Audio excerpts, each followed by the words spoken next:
Hello students, let's see the question. The question is, what is the meaning of a dominant and recessive relative to alleles for a given gene? ठीक है कि यहाँ पर हमें एक gene दिया है बेटा, ठीक है, उसके अंदर दो एलील है लाइक ये तो हो गया डोमिनेंट, ये हो जाता है यहाँ पर रिसेसिव। ठीक है, हम एक अनदर एग्जांपल लेते हैं, टोल का एग्जांपल ले लेते हैं लाइक, ठीक है, ये कैपिटल टी, ये स्मॉल टी, ये हेट्रोजाइगस कंडीशन में प्रेजेंट है, ये डोमिनेंट है, ये रिसेसिव है।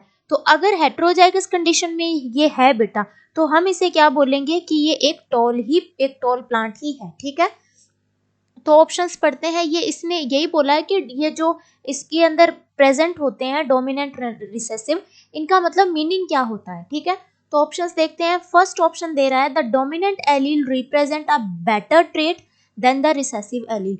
नहीं बेटा, ऐसा कुछ नहीं होता। अगर रिसेसिव होमोजाइगस कंडीशन में प्रेजेंट होता है तो ये खुद की ट्रेट को भी शो करेगा। ठीक है, तो ऐसा कुछ नहीं है। बेटर ट्रेट का मतलब नहीं होता, ये दोनों ही मतलब रिस्पॉन्सिबल होते हैं ट्रेट के लिए। तो ठीक है, तो ये वाला यहाँ पे गलत हो जाता है। बी बोल रहा है the dominant allele is stronger than the recessive allele. ऐसा भी कुछ नहीं होता बेटा। ये किसकी वजह से होता है कि ये टोल शो कर रहा है? ये यहाँ पर बेटा क्या होता है कि लॉ ऑफ डोमिनेंस लगता है। ठीक है, लॉ ऑफ डोमिनेंस का क्या मतलब होता है कि अगर कोई भी ये अगर हेटेरोजाइगस कंडीशन में प्रेजेंट है तो जो डोमिनेंट है वो खुद को एक्सप्रेस कर देगा और जो रिसेसिव वन है वो सप्रेस हो जाएगा बेटा। ठीक है, तो यहाँ पर डोमिनेंट खुद को एक्सप्रेस कर रहा है, मतलब ये टोल है।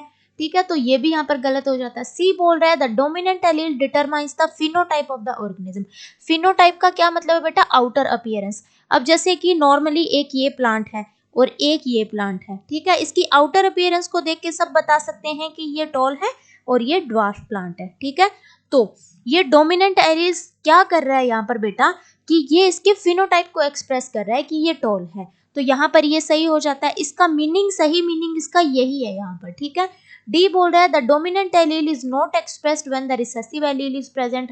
ये तो बिल्कुल ही गलत है बेटा, क्योंकि यहाँ पर ये तो एक्सप्रेस हो रहा है, यही तो एक्सप्रेस हो रहा है। लॉ ऑफ डोमिनेंस तो यहीं पे लग रहा है ना, तो इस वजह से ये भी यहाँ पर हो जाता है गलत। So option C is the correct option.